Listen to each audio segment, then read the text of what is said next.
क्रमे तत्सर्वं पुरादिष्टम् शौनकादिभिराचार्यै यपदाङ्गप्रत्यक्षाध्वमिदानीं तन्मयोच्यते महाव्याधीन् कुष्ठावस्मारद्रोगव्यधोदरगुल्मभूर्कृदार्ष्यशोणितार्क्षः जलोदरभगन्धरपाण्डुरोगैः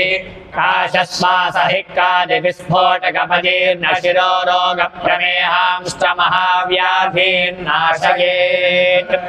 यजमानस्य इह जन्मनि जन्मनि जन्मान्तरकृत महापातकोपपादक समस्त पापक्षयद्वारा श्री सवितृसूर्यनारायण स्वामी देवतामुत्कृष्य श्री सवितृसूर्यनारायण स्वामी देवता प्रीत्यर्थम् महासौरपारायणे विनियोगः ॐ उदित्यञ्जातवेदसं देवं वहन्ति केतवः छे विश्वाय सूर्यम् अपत्येतायवो यथा नक्षत्रायञ्जक्तुभिः सूराय विश्वचक्षसे अदृश्रमस्य केतवो विरश्मयो जनाङ्गनो भ्राजन्तो अग्नयो यथा तरनिर्विश्वदर्शदोऽध्योतिष्कृतसि सूर्या विश्वमाभासिरोचनं प्रत्यं देवानां विशः प्रत्यङ्गुदेशि मानुषान् प्रत्यं विश्वं स्वरदृशे येन पावकचक्षसा भुरण्यन्तञ्जनाङ्गनो त्वं वरुण पश्यसि विद्यामे शिरजस्पृथ्वः मिमानो अक्तुभिः पश्यन् जन्मानि सूर्या सप्तत्वा हरितो रथे वहन्ति देव सूर्या शोचिष्केशं विचक्षणा युक्तसप्तशुन्ध्यवशूरो रथस्य नत्यः आभर्यादिस्वयुक्तभिः उद्वयन्दमसस्परिज्यो निष्पश्यन्त उत्तरम् देवं देवत्रा सूर्यमगन् मध्योतिरुत्तमम् उद्यन्नत्यमित्रमः आरोहन्नुत्तरान् दिवम् वृक्षोऽयं मम सूर्यहरिमानञ्जनाशया शुकेषु मे हरिमाणं रोपणकासु दध्वसि अधो हरिद्रवेषु मे हरिमाणन्निदध्वसि उलगादयमादित्यो विश्वेन सहसा सह विशन्दं मह्यं अन्धयन्मो अहं द्विषते रथं छत्रं देवानामुदगादने गञ्जक्षुर्मित्रस्य वरुणस्याग्नेः आप्राज्या वा पृथिवी अन्तरिक्षं सूर्य आत्मा जगदस्तस्थुषश्च सूर्यो देवीमुषसंरोचमानां मर्यो न योषाम्येति पश्चात् यत्र नरो देवयन्दो युगानि विदन्वते प्रतिभद्राय भद्रं भद्रा अश्वा हरितः सूर्यस्य चित्रा एतक्वा अनुमाद्यासः नमस्यन्तो दिव आपृष्ठवस्थुः परिद्यावा पृथिवी सत्याः तत्सूर्यस्य देवत्वं तन्महित्वं मध्याकर्तोर्विततं संजभार यदेदयुक्त हरितः सधस्थादात्रात्रिवासस्तनुते सिमस्मै तन्मित्रस्य वरुणस्याभिजक्षे सूर्यो रूपं गृणते द्योरुपस्थे अनन्दमन्यदृषदस्य वाजः कृष्णमन्यद्धरिणः सम्भरन्ति अद्यादेवा उदिता सूर्यस्य निरंहसः पिपृता निरवत्यात्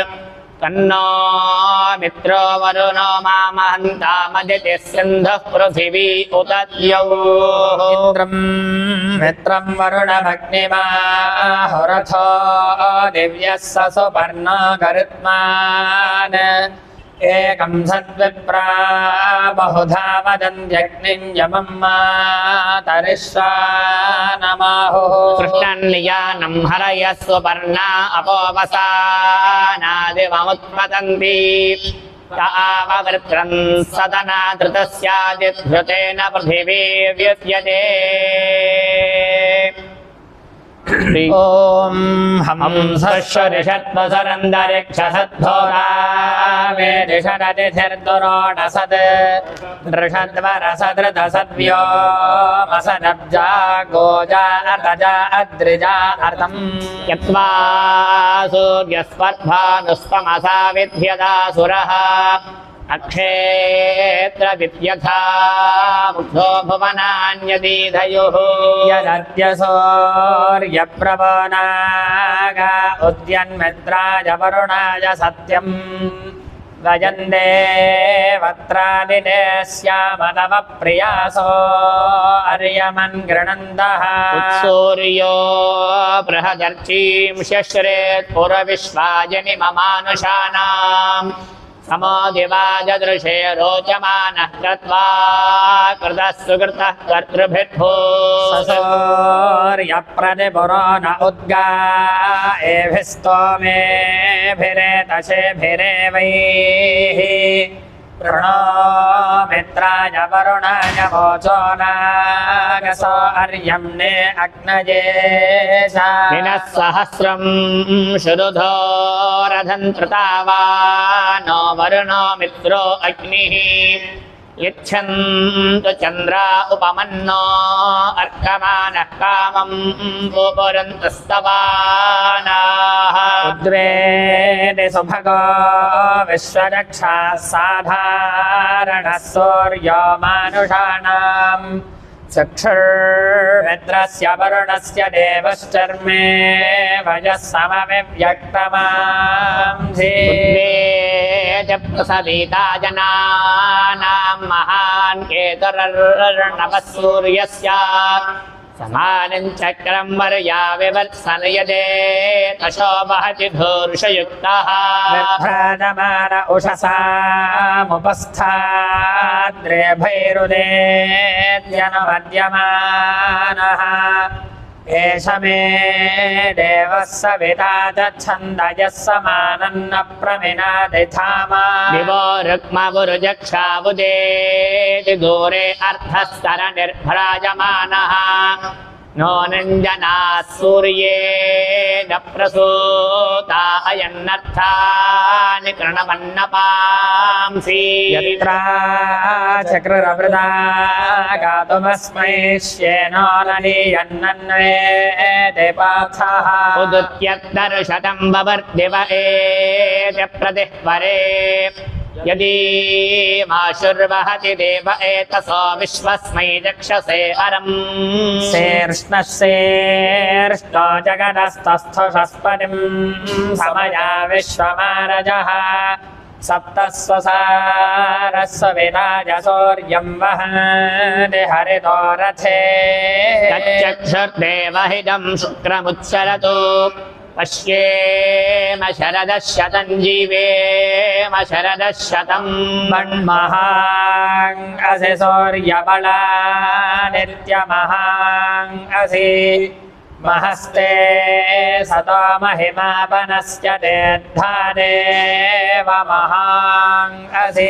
सूर्यश्रवसा महाङ्गसि सत्रादेव महाङ्गसि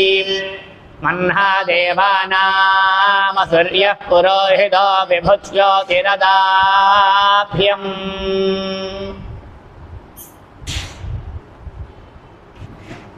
ॐ नमो